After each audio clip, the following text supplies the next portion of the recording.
Class आज का जो चैप्टर है वो 10th क्लास के लिए है। सिविक्स का चैप्टर है 7 चैप्टर आउटकम्स ऑफ डेमोक्रेसी, मतलब लोकतंत्र के परिणाम। इसके बारे में हम पढ़ेंगे। लोकतंत्र के परिणामों को हम कैसे एक्सेस कर सकते हैं, कैसे आकलन कर सकते हैं, ठीक है, कैसे जान सकते हैं कि लोकतंत्र के परिणाम जो है वो कैसे हैं, अच्छे हैं, सही हैं, कहाँ तक डेमोक्रेसी सही जा रही है। तो डेमोक्रेसी जो है हम बेसिकली सबसे पहले हम देखते हैं कि क्या करती है। इक्वालिटी को जो है प्रमोट करती है नागरिकों के बीच में। क्या करती है? इक्वालिटी को प्रमोट करती है नागरिकों के बीच में, ठीक है। दूसरी चीज़ है गरिमा, डिग्निटी जो है नागरिकों को उसको बनाए रखती है, उनके सम्मान को बनाए रखती है, उनकी इज्जत को, ठीक है, उनके जो है एक तरीके से अपमानित नहीं होने देती है, एक्सप्लॉइटेशन से बचाती है उन्हें, ठीक है। इसके साथ साथ जो डिसीजन मेकिंग जो क्वालिटी होती है वो अच्छी करती है, क्योंकि लोकतंत्र में हम एक ही इंसान की बात को नहीं मानते, मतलब राजा ने जो कह दिया सो कह दिया, ये वाला सिस्टम नहीं होता है। डिसीजन मेकिंग में जो है जो निर्णय लिया जाता है उसमें बहुत सारे लोगों से डिस्कशन होता है, तब जाके कोई रूल्स बनाया जाता है। तो ये बेसिकली क्या करती है, हमारे जो निर्णय लेने की जो जो एबिलिटी है, उसकी जो गुणवत्ता है उसको सुधारती है, ठीक है।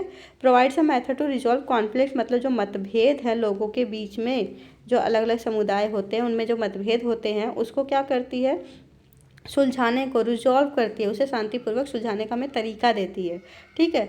इसके साथ allow room to be correct mistake, basically अगर हमने कोई मिस्टेक किया, कोई गलत डिसीजन ले लिया है तो उसको क्या करती है, हमें परमिशन देती है कि हम उसको करेक्ट कर सके। यहाँ देखिए डेमोक्रेसी में बेसिकली क्या है, एक तरीके से यहाँ पे मल्टीपल प्रेशर ग्रुप्स होते हैं जो क्या करते हैं, अपनी डिमांड्स को जो है एक तरीके से उन जनता के सामने या फिर कहा जाए सरकार के सामने रखते हैं और उसको जो है फैसला लेने में मदद करते हैं। बेसिकली यहाँ पे प्रेशर ग्रुप क्या है मैं थोड़ा सा समझाना चाहूँगी, जिसे दबाव समूह कहा जाता है, ठीक है। हर एक जो है समुदाय जो है अपना छोटा छोटा जो है प्रेशर ग्रुप बना लेता है। जैसे किसानों का अपना छोटा सा ग्रुप होगा, ठीक है, उन्होंने अपना छोटा सा ग्रुप बना लिया। मजदूरों का अपना जो है ग्रुप होगा, क्लियर। तो ये क्या होता है, ये जो ग्रुप, ये संगठन जो होते हैं ये प्रेशर ग्रुप्स कहलाते हैं। ये क्या करते हैं, ये सरकार पे जो है प्रेशर मतलब दबाव डालते हैं कि आप फैसले जो लोगे वो उनके समुदाय के भले के लिए लोगे, क्लियर। इसलिए इन्हें प्रेशर ग्रुप कहा जाता है, क्लियर हो गया।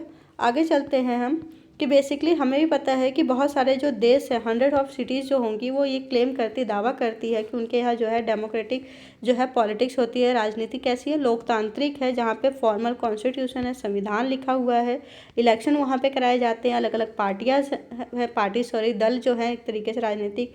इसके साथ साथ ये अपने जनता को जो है, अपने जो है सिटीजन नागरिकों को जो है कुछ अधिकारों की गारंटी देते हैं, जिसे हम मौलिक अधिकार कहते हैं, ठीक है। इसके साथ हम देखते हैं कि सबसे पहला जो स्टेप है एक तरीके से किसी डेमोक्रेसी के आउटकम्स को, परिणामों को रिकॉग्नाइज, पहचानने का, कि हमें ये जानना होगा कि वहाँ पे किस तरीके की जो है फॉर्म है, गवर्नमेंट जो है कैसे फॉर्म होती है, कैसे बनाई जाती है।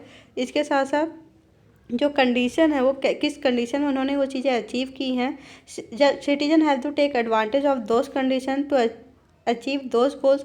बेसिकली जनता के पास जो है एडवांटेज है कि वो इन चीज़ों को जो है एक तरीके से लाभ उठा सके, लोकतंत्र का लाभ उठा सके। एक सिंपल सा मैं एग्जांपल दूंगी कि आप ये देखोगे कि अगर आप अपने आसपास किसी से भी पूछोगे कि लोकतंत्र की जो है वो क्या विशेषताएं हैं, क्या वो लोकतंत्र से अपने देश में जो है सहमत है, क्या वो डेमोक्रेसी को एक्सेप्ट करते हैं, तो वो उसकी हज़ारों जो है कमियां निकाल देंगे, उसमें बहुत सारी जो है नुकसान बता देंगे, उसकी बहुत सारी कमियां बता देंगे आपको। लेकिन अगर आप उनसे ये पूछोगे कि लोकतंत्र के बदले वो मोनार्ची में रहना पसंद करेंगे, मतलब राजशाही में रहना पसंद करेंगे वो, या डिक्टेटरशिप में रहना पसंद करेंगे वो, तो आप ये देखोगे कि वो इन दोनों के मुकाबले लोकतंत्र को जो है ज़्यादा अच्छा मानते हैं, ठीक है। तो इसी से पता चलता है कि लोकतंत्र से जो है लोगों की उम्मीदें हमेशा बढ़ती रहती हैं, इसीलिए उसमें जो है वो कमियां निकालते रहते हैं, लेकिन लोकतंत्र से अच्छा भी उन्हें कुछ नहीं लगता है, क्लियर।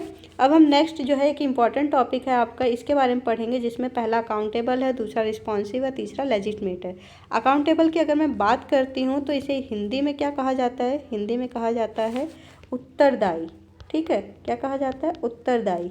और रिस्पॉन्सिव की बात करती हूँ तो जिम्मेवार, और लेजिटमेट की बात करूँगी तो इसे वैध कहा जाता है, ठीक है। तो एक उत्तरदायी सरकार, जिम्मेवार सरकार और वैध सरकार का जो गठन है क्या वो डेमोक्रेसी करती है, लोकतंत्र करती है? आपके बुक के पीछे का पहला ही क्वेश्चन है और ये इम्पॉर्टेंट भी है। क्लियर? तो सबसे पहले हम इसके डिटेल में देखेंगे कि सबसे पहला डेमोक्रेसी जो है अकाउंटेबल जो है एक उत्तरदायी सरकार जो है वो हमें देती है, वो हमें प्रदान करती है। कैसे? Democracy produce accountable government as the people has the right to choose their representative. क्यों? क्योंकि जनता के पास अधिकार है कि हम अपने रिप्रेजेंटेटिव, अपने प्रतिनिधि खुद चुनें। ठीक है। इसके साथ साथ और अपने प्रतिनिधि हम किसके द्वारा चुनते हैं? इलेक्टोरल प्रोसेस से, चुनावी राजनीति के जरिए, चुनाव के जरिए जो है चुनते हैं। और ये जो इलेक्टेड रिप्रेजेंटेटिव होते हैं ये गवर्नमेंट बनाते हैं और फैसले लेते हैं। डिसीजन मेकिंग प्रोसेस जो है, ये फैसले लेने की जो प्रक्रिया है उसको पूरा करते हैं। किसके बदले में? On the behalf of people, आम जनता के बदले में। ठीक है। और अगर ये ऐसा नहीं करेंगे तो उन्हें दोबारा इलेक्ट होने का चांस नहीं मिलेगा अगले चुनाव में। क्लियर हो गया? इसके साथ हम नेक्स्ट चलते हैं कि डेमोक्रेसी जो है एक रिस्पॉन्सिव गवर्नमेंट जो हमें देती है, एक जिम्मेवार सरकार हमें प्रोवाइड करती है। वो कैसे करती है?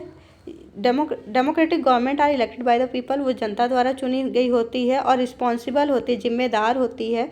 किसके लिए? जनता के प्रति। और पार्लियामेंट जिसे हम संसद कहते हैं, ठीक है, दोनों के प्रति वो जिम्मेवार होती है। ठीक है। This government promote the formation of public opinion, basically जो जनता के ओपिनियन होते हैं उसको जो है वो प्रमोट्स करती है, आगे लेके आती है। और उनकी जो एक्सपेक्टेशन है, जनता की उम्मीदें हैं, उसके लिए केयरफुल रहती है, उसको पूरा करने की कोशिश करती है। इसके साथ आगे चलते हैं कि डेमोक्रेसी जो है वो क्या? एक लेजिटिमेट गवर्नमेंट, एक वैध शासन को भी जो है वो प्रमोट करती है, वैध सरकार का गठन करती है। कैसे? डेमोक्रेटिक गवर्नमेंट जो है जनता की खुद की बनाई गई सरकार होती है। ठीक है, लोकतांत्रिक सरकार। और जनता जो है, people wish to rule by the representative elected by them, basically जनता जो है अपने चुने गए प्रतिनिधियों के जरिए खुद पर क्या करते हैं? रूल करते हैं, शासन करते हैं। ठीक है। और ये उनको ये भी विश्वास है कि डेमोक्रेसी, लोकतंत्र उनके देश के लिए अच्छा है, सूटेबल है। इसके साथ साथ डेमोक्रेसी के पास एबिलिटी है to generate its own support, मतलब वो खुद अपने लिए जो है सपोर्टर्स, अपने आपको जो है सपोर्ट करने ये खुद कर सकता है। उसके आउटकम, परिणामों को आप इग्नोर नहीं कर सकते हो, क्योंकि हम सब जानते हैं। इसके साथ साथ जो वैध है वो इसलिए भी है क्योंकि कॉन्स्टिट्यूशन, संविधान में लिखे नियमों के अनुसार, कायदे कानूनों के अनुसार ही जो है इसको चुना गया है। ठीक है। इतना ही आपका आंसर है। ये आगे एक पैराग्राफ जो है, एक रफली आपको शॉर्ट क्वेश्चन में पूछा जाता है कई बार कि ट्रांसपेरेंसी क्या है, जिसे हम क्या कहते हैं? पारदर्शिता भी कहते हैं हिंदी में। ट्रांसपेरेंसी, ट्रांसपेरेंट का मतलब होना क्या होता है?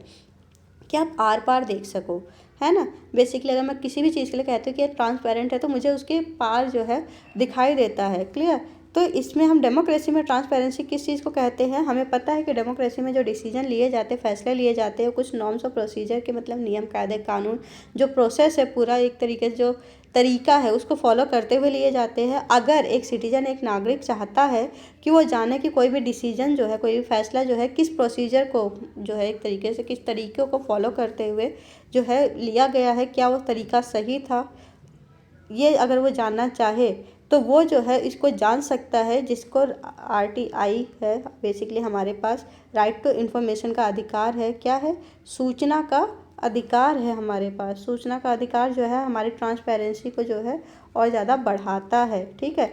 हम जो है किसी भी सरकारी दफ्तर के कामों के बारे में जान सकते हैं। सूचना के अधिकार के जरिए हमें एक जो एप्लीकेशन लिखनी होती है जिसका जवाब उन्हें देना पड़ता है। और इस चीज़ को क्या कहा जाता है? ट्रांसपेरेंसी कहा जाता है, पारदर्शिता कहा जाता है। कि सरकार ने, यहाँ पे देखिए एक सिंपल सी पिक्चर है आपके पास, कि आप क्या कर सकते हो, आप देख सकते हो कि सरकार किन प्रोसीजर्स को पूरा करते हुए जो है डिसीजन ले रही है। इसी को ट्रांसपेरेंसी कहा जाता है।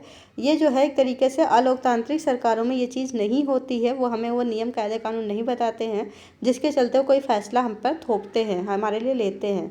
इसी के साथ साथ हम देखते हैं कि जो आउटकम्स हैं, therefore when we are trying to find out the outcomes of democracy, it is right to expect the democracy to produce a government that follows procedure, मतलब कि डेमोक्रेसी, लोकतंत्र एक ऐसी गवर्नमेंट जो है बनाती है, वो क्या फॉलो करती है डिसीजन लेते समय? पूरे नियम, कायदे, कानून, जो प्रोसीजर है, जो प्रोसेस है, उसे पूरा करती है। और इसीलिए हम उसे उत्तरदायी सरकार भी कहते हैं। जनता के प्रति वो क्या होती है? उत्तरदायी होती है। ठीक है। वो बात अलग है कि इस फोटो में आपको ये दिखाया गया है कि पूरी तरीके से हमें वो चीज़ें नहीं दिखती है। मतलब यहाँ सरकार जो है वो जनता के हर एक चीज़ से वाकिफ़ है, लेकिन जनता सरकार की चीज़ों से वाकिफ़ नहीं है। ठीक है। नेक्स्ट चलते हैं हम इकोनॉमिक ग्रोथ में एंड डेवलपमेंट में। ये आपको एक पिक्चर जो है आपकी जो है कॉपी में दिखेगी। इसका मतलब क्या है, ये एक तरीके से जो पूंजी का बंटवारा है किसी देश में वो किस तरीके से किया गया उसके बारे में बता रहे हैं। मतलब कि जो मुट्ठी भर लोग हैं वो जो है बहुत वेल्दी हैं, बेसिकली उनके पास जो है बहुत पैसा है, रिच है। इसके बाद जो मिडल लोग हैं वो भी जनता के पास है, एक तरीके से उन्हें जो है अपना जो सर्वाइवल है उसके लिए भी संघर्ष करना पड़ता है, रोटी कपड़ा मकान के लिए जो है वो लड़ते हैं। और जो पुअर हैं वो जो है ज़्यादा है देश में, और उनके पास तो रोटी कपड़ा मकान के लिए लड़ना भी उनके लिए बहुत मुश्किल हो जाता है, 2 वक्त की रोटी कमाना उनके लिए मुश्किल हो जाता है। तो ये जो डिस्ट्रीब्यूशन है ये अनइक्वल है, क्या है, असमान है। ठीक है, ये क्यों है? और इसकी वजह से जो ये इकोनॉमिक ग्रोथ है इसको जो है हम किससे कंपेयर करेंगे, डेमोक्रेटिक और नॉन डेमोक्रेटिक कंट्रीज़ को कंपेयर करेंगे कि लोकतांत्रिक देश में इकोनॉमिक ग्रोथ और डेवलपमेंट कैसा है, किस रेट पे होता है, और जो एक तरीके से डेमोक्रेटिक देश है उसमें क्या है।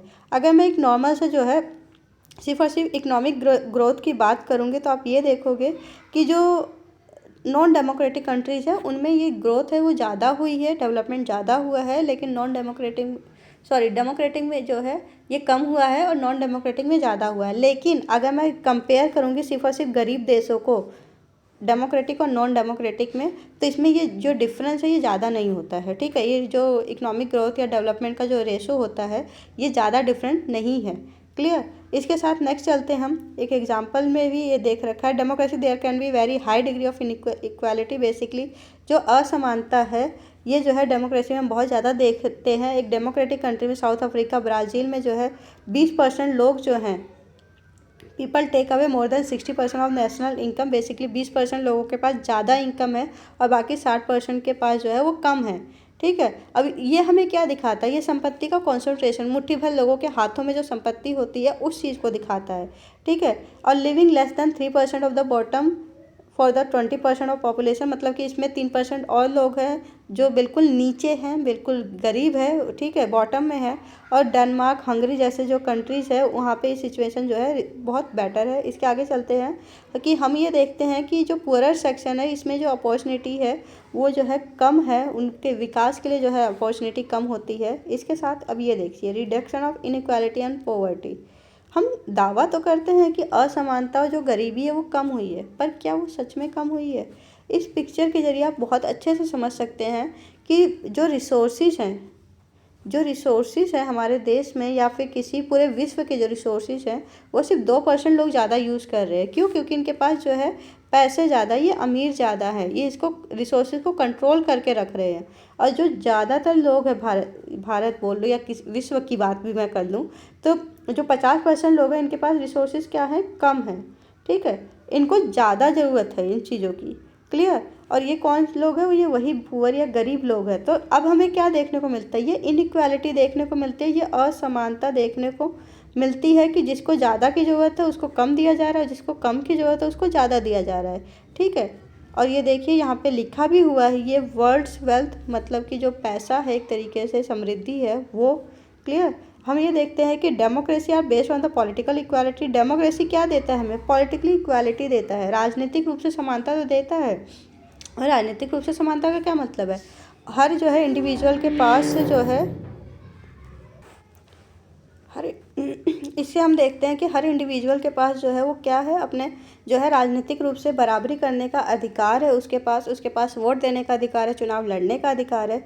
इसके साथ हम देखते हैं कि parallel to the process of bringing individual into the political arena of the equal footing we find growing economical inequalities. हम राजनीतिक रूप से तो समानता दे रहे हैं, लेकिन इकोनॉमिक रूप से, आर्थिक रूप से हम उन्हें इनइक्वालिटी, असमानता को जो है बढ़ावा दे रहे हैं। ये हमें भी पता है। A small number of ultra rich, मतलब कि कुछ गिने चुने लोग हैं, जैसे मैंने ऊपर 2% लोग उस डायग्राम में दिखाया गया, तो उस फोटो में दिखाया गया, ताकि बहुत स्मॉल नंबर 2% लोग लगभग ऐसे हैं जो अल्ट्रा रिच है, बहुत ज़्यादा अमीर है, और वो बहुत ज़्यादा जो है चीज़ों को जो है इंजॉय करते हैं, रिसोर्सेज को इंजॉय करते हैं, उनकी वेल्थ अच्छी है, इनकम अच्छी है। ठीक है, लेकिन not only that their share the total income of the country has been increasing, और इसकी वजह से जो कंट्री की टोटल इनकम है वो बढ़ रही है। क्लियर। और ये चीज़ें जो है ये कहाँ पे हमें देखने को मिलता है ज़्यादा, नॉन डेमोक्रेटिक कंट्री में। ठीक है, नॉन डेमोक्रेटिक कंट्री को ये मतलब ही नहीं है कि जो आम जनता है उसको के पास जो है वेल्थ और वो चीज़ें जा रही हैं, जो इक्वालिटी है वो जा रही है या नहीं जा रही है। ये डेमोक्रेटिक में हम ये चीज़ें ज़्यादा देखते हैं कि सरकार कोशिश करती है कि गरीबों तक भी जो है लोगों की वहाँ पे जो है संसाधनों की पहुँच हो, उनको भी मूलभूत आवश्यकताएं हों। आप देखते हैं कि भारत में इसीलिए जो है पीडीएस मतलब पब्लिक डिस्ट्रीब्यूशन सिस्टम या राशन की दुकानें जो है बनाई गई हैं, ठीक है, सार्वजनिक वितरण प्रणाली स्टार्ट की गई है। लेकिन जो नॉन डेमोक्रेटिक कंट्रीज़ है वहाँ पे इन चीज़ों पे ज़्यादा ध्यान नहीं दिया जाता है। Those at the bottom of the society are very little to depend upon, जो बॉटम में है वो बहुत कम एक तरीके से इन चीज़ों में हिस्सेदार हो पाते हैं, वो ज़्यादातर इन पर डिपेंडेंट रहते हैं और उनकी इनकम क्या हो रही है, डिक्लाइन हो रही है, कम हो रही है। Sometime they find it too difficult to meet their basic need, कई बार ये मुश्किल हो जाता है कि अपनी मूलभूत आवश्यकताएं बेसिक नीड को भी पूरा कर पाएँ। और वो कैसी है, फूड है, क्लोथिंग है, हाउस है, रोटी कपड़ा मकान जिसे कहा जाता है, शिक्षा हो गया, एजुकेशन, हेल्थ हो गई, उनका स्वास्थ्य, ठीक है। अब देखते हैं अकोमोडेशन और सोशल डाइवर्सिटी। बेसिकली इसमें एक एग्जाम्पल क्या दे रखा है आपको कि जब एक ही समाज जो है, समाज के कई अलग अलग समुदाय होते हैं, हम सबको पता है समुदाय बहुत अलग अलग बेसिस पे हो सकते हैं। तो एक समुदाय जब दूसरे से लड़ने लगता है, ये एक ही समुदाय है एक तरीके से, और जब एक ही समाज जो है, एक समुदाय जो है वो आपस में लड़ने लगता है, या एक ही समाज में रहने वाले दो समुदाय आपस में लड़ने लगते हैं, तो ये हाल हो जाता है, ये दुश्मनी हो जाती है, ठीक है। और ये ग्रीटिंग क्या दिखाया गया है कि हमें पता है कि नस्ल भेद जो है बहुत ज़्यादा फेमस हुआ था दक्षिण अफ्रीका, अमेरिका जैसे देशों में। तो एक ही समाज के लोग हैं, जब ये दोनों मिलकर एक दूसरे के साथ काम करेंगे तो वो क्या एकता बनाएगी, ठीक है, विविधता में एकता। इसीलिए भारत के लिए नारा दिया जाता है। भारत में बहुत ज़्यादा सोशल डाइवर्सिटी है, समाज जो है अलग अलग हिस्सों में बटा हुआ है या फिर अलग अलग समुदायों में बटा हुआ है, लेकिन फिर भी यूनिटी है, ठीक है। लेकिन अगर हम समाज में जो है उसी समुदाय के नाम पे लड़ने लगेंगे तो ये हाल हो जाएगा हमारा, ठीक है। अब ये देखते हैं कि इस चीज़ को बनाए रखने के लिए क्या ज़रूरी है। दो चीज़ें ज़रूरी है, ये भी बुक के पीछे का आपका क्वेश्चन और ये दोनों पॉइंट है उसका, ठीक है। It is necessary to understand that democracy is not the simply rule of majority opinion. हमें ये जानना होगा कि लोकतंत्र सिर्फ और सिर्फ इतना भर नहीं है कि जो बहुसंख्यक है, जो मेजॉरिटी में है, वही जो है सिर्फ राज करेंगे, सिर्फ उन्हीं की बातों को सुना जाएगा, ये चीज़ें नहीं हैं डेमोक्रेसी, ठीक है। Majority always needs to work with the minority, हमेशा ये ज़रूरी है कि जो बहुसंख्यक है वो अल्पसंख्यकों के साथ मिलकर काम करे। That government function to represent the general view, और गवर्नमेंट जो है वो सिर्फ मेजॉरिटी की बातों को लेकर सामने ना आए, बल्कि एक जनरल व्यू, एक जो आम जो नज़रिया है वो लेकर आए, जिसमें मेजॉरिटी और माइनॉरिटी दोनों की भलाई की बात की जाए, ठीक है। मेजॉरिटी और minority opinion are not permanent, और जो ये ओपिनियन है माइनॉरिटी और मेजॉरिटी का, ये हमेशा एक सा नहीं होना चाहिए। कभी मेजॉरिटी को जो है माइनॉरिटी की जो है बातों को मानना चाहिए, कभी माइनॉरिटी को मेजॉरिटी की बातों को, और इसमें अंतर भी होता ही रहना चाहिए, ठीक है। मेजॉरिटी सिर्फ धर्म या समुदाय या जाति के नाम पे नहीं होनी चाहिए, कई बार वो दूसरे चीज़ों में फॉर्म भी होनी चाहिए। नेक्स्ट चलते हैं हम। It is also necessary that rule by majority does not become rule of majority community. यही मैंने बताया कि सिर्फ समुदाय के आधार पे नहीं हो सकता है ये चीज़ें, ठीक है। एक धर्म के नाम पे, एक समुदाय के नाम पे या आपने ये बोल दिया कि जो इस समुदाय के लोग चाहेंगे, जो इस धर्म के लोग चाहेंगे, सिर्फ वही चीज़ें होंगी। हमारे यहाँ ज़्यादातर आंदोलन क्यों हुए हैं, क्योंकि हमने जो है मेजॉरिटी के नाम पे जो लोग ज़्यादा होते थे उन्हीं की बातों को माना। श्रीलंका में गृह युद्ध हुआ, क्यों? क्योंकि जो सिंघली लोग थे, जो मेजॉरिटी में थे, जो उन्होंने जो है अपनी बातों को जो है जो माइनॉरिटी थी उन पे लाद दी, ठीक है। तो मेजॉरिटी का मतलब जब हम लोकतंत्र में कहते हैं कि डेमोक्रेसी क्या है, मेजॉरिटी में जिसको वोट मिले उसका शासन है, लेकिन इस मेजॉरिटी का मतलब एक समुदाय से नहीं होता है, ठीक है। Rule of majority mean that the case of every decision और in case the every election different person और ग्रुप में बी कैन बी मेजॉरिटी, मतलब अलग अलग समुदाय के लोग, अलग अलग लोग जो हैं, अलग अलग धर्म को मानने वाले लोग जो हैं, मेजॉरिटी का मतलब सरकार बनाने में अपनी हिस्सेदारी निभा सके, अपने पार्टिसिपेशन कर सके। सिर्फ एक समुदाय के नाम पे मेजॉरिटी नहीं होगी, बल्कि अलग अलग समुदाय मिलके एक साथ आएंगे, तो वो जब मेजॉरिटी बनेगी तब जाके बात बनेगी यहाँ पे, ठीक है। तब ये जो सोशल डाइवर्सिटी में कॉन्फ्लिक्ट होता है, हमेशा लड़ाई झगड़े होते रहते हैं, उस चीज़ को दूर किया जाएगा, मतभेद को दूर किया जाएगा, ठीक है। Democracy remain democracy as long as the every citizen has, हर एक सिटीजन, हर एक नागरिक को चांस मिलेगा कि मेजॉरिटी का हिस्सा बने कभी ना कभी, सम पॉइंट मतलब कभी ना कभी, ठीक है। If some is Baird from the being of majority, अगर किसी को सिर्फ और सिर्फ इस चीज़ के लिए नेगलेक्ट किया जाएगा कि वो मेजॉरिटी का हिस्सा नहीं बन सकता उसके बर्थ के आधार पे, तो वो डेमोक्रेसी नहीं है, ठीक है। वहाँ पे दिक्कत हो जाएगी, क्लियर। अब एक छोटा सा टॉपिक है dignity and freedom of the citizen, मतलब कि समाज में जो है एक तरीके से गरिमा और आज़ादी, ठीक ठीक है, एक सिटीजन की, नागरिकों की क्यों ज़रूरी है। क्लियर। तो हम इसको देखते हैं कि जो डेमोक्रेसी है वो हमेशा से जो है वो सुपीरियर रही है। क्यों? क्योंकि जो डेमोक्रेसी है वो promoting dignity and freedom of individual, वो क्या प्रमोट करती है, किस चीज़ को बढ़ावा देती है, एक इंडिविजुअल का, जो एक व्यक्ति है, उसकी डिग्निटी, उसके सम्मान को, उसकी गरिमा को, उसके आत्मसम्मान को चोट नहीं पहुंचाती है, और आज़ादी देती है उसे बोलने की, कहीं भी रहने की, जाने की, ठीक है, आज़ादी, स्वतंत्रता मिलती है। ठीक है, हर एक इंडिविजुअल चाहता है कि उसको क्या मिले, रिस्पेक्ट मिले। ठीक है, उसके फेलो बींग्स, उसके साथ जो भी लोग रह रहे हैं, अगर मेरे जूनियर्स है तो वो मुझे रिस्पेक्ट दे, मेरे क्लासमेट्स मुझे रिस्पेक्ट दे। हर एक व्यक्ति चाहता है कि उसे सम्मान मिले। ठीक है, इसीलिए जो है often conflict arise among the individual because some feel, हमारे अंदर मतभेद क्यों होते हैं, कॉन्फ्लिक्ट्स, मतभेद क्यों होते हैं, क्योंकि हमें ऐसा लगने लगता है, कुछ सम फील मतलब कुछ लोगों को ऐसा लगने लगता है कि दे आर नॉट ट्रीटेड, उन्हें जो है कैसे ट्रीट नहीं किया जा रहा है, रिस्पेक्ट, उन्हें सम्मान नहीं दिया जा रहा है। ठीक है, और यही जो रिस्पेक्ट और फ्रीडम का जो पैसन है, ये डेमोक्रेसी में हमें दिखता है और उसका बेस है, उसका आधार है। क्लियर। इसके साथ साथ डेमोक्रेसी जो है वो रिकॉग्नाइजेस एक सिंपल से प्रिंसिपल पे की जाती है कि हमें क्या मिलना चाहिए, हमें जो है डिग्निटी जो है एक तरीके से, हम कितने, कोई भी जो आंदोलन आप देख लीजिए, आंदोलन के जो बड़े बड़े लीडर्स हैं वो आंदोलन में जुड़े ही इसीलिए क्योंकि उनके जो गरिमा थी उनको चोट पहुंचाया गया। अगर मैं एक सिंपल सा, बहुत सारे लोग ऑफेंडेड हो सकते हैं इससे, लेकिन अगर मैं एग्जांपल लूँ गांधी जी का, गांधी जी जो है वो कब स्वतंत्रता आंदोलन का हिस्सा बने थे, जब साउथ अफ्रीका में उन्हें अपमानित करके ट्रेन से उतार दिया गया था कि यहाँ पे गोरे बैठेंगे, काले बैठने नहीं बैठ सकते, या रंगीन चमड़े वाले, कलर चमड़ी जिसकी ये सांवली चमड़ी है वो नहीं बैठ सकते हैं, वो गुलाम हैं। ठीक है, तब जाके गांधी जी स्वतंत्रता आंदोलन में कूद पड़े थे। क्लियर। तो जब हमारे सम्मान पे अटैक होता है तब हम डेमोक्रेसी, लोकतंत्र की बात करते हैं, आज़ादी की बात करते हैं। ठीक है, और हर सोसाइटी में जो है हम ये देखते हैं कि बहुत ज़्यादा टाइम तक जो है कोई ना कोई इंडिविजुअल जो है वो इस क्या बोलते हैं, अत्याचार का जो है शिकार रहे हैं।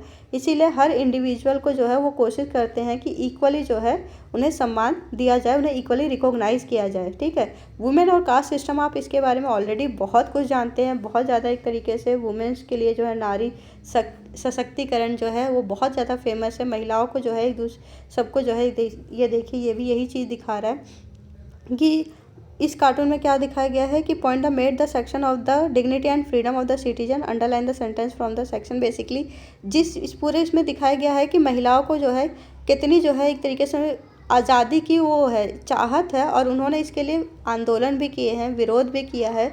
जो नारीवादी आंदोलन है वो भी किस लिए है कि महिलाओं को सम्मानपूर्वक जीने का अधिकार दिया जाए। ठीक है, महिलाओं को भी उनके आज़ादी के लिए लड़ने की जो है वो परमिशन दी जाए, वो उसके लिए बहुत ज़्यादा लड़ी हैं। ठीक है, इसके साथ साथ कास्ट सिस्टम बात हो जाए, दलितों की बात हो जाए, दलितों का भी भारत में वही हाल था। बेसिकली उन्हें भी अपमानित किया जाता था, टॉर्चर किया जाता था। इन्होंने भी जो है अपने लिए बहुत ज़्यादा आज़ादी की आंदोलन किए हैं, लड़ाई की है। ठीक है, इनफैक्ट स्वतंत्रता आंदोलन के टाइम पे भी इनके लिए डॉक्टर भीमराव अम्बेडकर ने जो है बहुत ज़्यादा कोशिशें की हैं ताकि ये आज़ाद हो सके। अम्बेडकर ने तो यहाँ तक कहा है कि कास्ट सिस्टम की वजह से जो गुलामी है वो दलितों में इतनी ज़्यादा भर दी गई थी कि वो खुद जो है मानने लगे थे कि उनके साथ वही चीज़ होनी चाहिए, वो उसी गुलामी में जन्मे और वही उसी गुलामी के साथ रह जाएंगे। ठीक है, अब एक एग्जाम्पल तो आपने देख लिया। अब मैं डेमोक्रेसी से एक छोटा सा जो है पॉइंट बताना चाहूँगी आपको कि डेमोक्रेसी एक ऐसी चीज़ है जिससे लोगों की उम्मीदें जो हैं, जो एक तरीके से अपेक्षाएं हैं, वो हमेशा से बढ़ती जाती हैं। इसीलिए लोगों, डेमोक्रेसी की अगर सक्सेस कैसे है, अगर आप ये जानना चाहते हैं, उसकी सफलता जानना चाहते हैं, तो आपको ये जानना होगा कि लोगों की उम्मीदें डेमोक्रेसी से कितनी है, लोकतंत्र से कैसी है। लोकतंत्र उतना ही सफल है जितना लोगों की उम्मीदें हैं, क्योंकि लोकतंत्र सफल होगा, लोगों की उम्मीदें पूरी होंगी तो नई उम्मीदें लोगों के मन में जाग जाएंगी। क्लियर। तो आज के लिए इतना ही है, ये चैप्टर इतना ही था आपके लिए। अगर पसंद आया हो तो अपने दोस्तों के साथ शेयर करें। Thank you.